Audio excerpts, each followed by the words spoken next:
നേരെ പോകുന്നത് എറണാകുളം തൃക്കാക്കരയിലാണ്. സംസ്ഥാനത്തുടനീളം ഈ സീറ്റ് വിഭജനവുമായി ബന്ധപ്പെട്ട ചർച്ചകൾ, പലതരത്തിലുള്ള തർക്കങ്ങളൊക്കെ കോൺഗ്രസ് ഇങ്ങനെ നേരിടുന്നുണ്ട്. പക്ഷേ തൃക്കാക്കരയിലേക്ക് വരുമ്പോൾ നേതൃത്വത്തിന് വലിയ ആശ്വാസമാണ്. കാരണം പതിവിന് വിപരീതമായി ഇക്കുറി വലിയ അഭിപ്രായ വ്യത്യാസം ഇല്ലാതെ തന്നെ സ്ഥാനാർത്ഥികളെ നിർണ്ണയിക്കാൻ കഴിഞ്ഞു തൃക്കാക്കരയിൽ എന്നതാണ് കോൺഗ്രസിന്റെ ഒരു ആശ്വാസത്തിന് കാരണം. ഇക്കുറി SFI മുൻ ഏരിയ സെക്രട്ടറി കോൺഗ്രസിന്റെ സീറ്റിൽ മത്സരിക്കുന്നുണ്ട് എന്ന പ്രത്യേകതയുണ്ട്.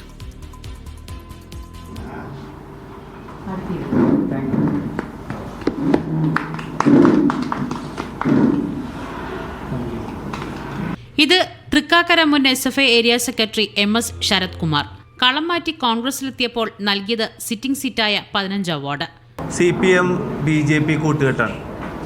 സംസ്ഥാന വ്യാപകമായിട്ട് ഇതുണ്ട്. അതിൻ്റെ ഭാഗമായിട്ട് നമ്മുടെ പ്രദേശത്തും അത് അതിരൂക്ഷമായ രീതിയിൽ കാണുന്നത് കൊണ്ടാണ് നമുക്ക് അതിനോട് സഹകരിക്കാൻ യാതൊരു വിധത്തിലും സാധിക്കാത്തതുകൊണ്ടാണ് സോഷ്യലിസ്റ്റ് മതേതരത്വ മുഖമുള്ള UDFിലേക്ക് ചേരാൻ ഞാനൊരു തീരുമാനമെടുത്തു. വനിതകൾക്കും യുവാക്കൾക്കും പാർട്ടിയിലെ പൊതുസ്വീകാര്യർക്കും ഉൾപ്പെടെ സീറ്റ് നൽകി കുറ്റമറ്റ രീതിയിലുള്ളൊരു സ്ഥാനാർത്ഥി പട്ടികയാണ് ഇക്കുറി. മുൻ ചെയർപേഴ്സണും ചില മുൻ കൗൺസിലർമാരും പട്ടികയിൽ ഇടം പിടിച്ചിട്ടുണ്ട്. 48 വാർഡിൽ 39 കോൺഗ്രസ് മത്സരിക്കുക. ബാക്കിയിടങ്ങൾ മുസ്ലിം ലീഗിന്റെ സീറ്റാണ്. നിലവിൽ 2 37 സ്ഥലങ്ങളിലെ പട്ടികയാണ് പുറത്തുവിട്ടിരിക്കുന്നത്. വളരെ ജനാധിപത്യപരമായ രീതിയിൽ ഇത് എല്ലാ തർക്കങ്ങളും പരിഹരിച്ച് ആണ് ജില്ലാ കോർ കമ്മിറ്റിക്ക് വിടുന്നത്.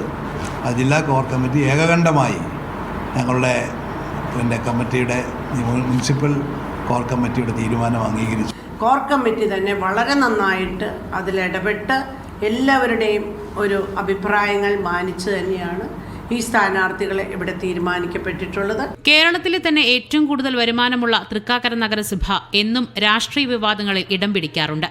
അഴിമതി ആരോപണങ്ങൾ ഉന്നയിച്ച് കൂറുമാറ്റവും സ്ഥാനചലനങ്ങളടക്കമുണ്ടായിട്ടുള്ള ഇവിടെ ഇക്കുറി മുൻകാല നേട്ടങ്ങളും കോട്ടങ്ങളും എണ്ണി പറഞ്ഞാകും ഭരണത്തിലേറാൻ മുന്നണി പോരാട്ടം കനക്കുക. Media one, Kochi.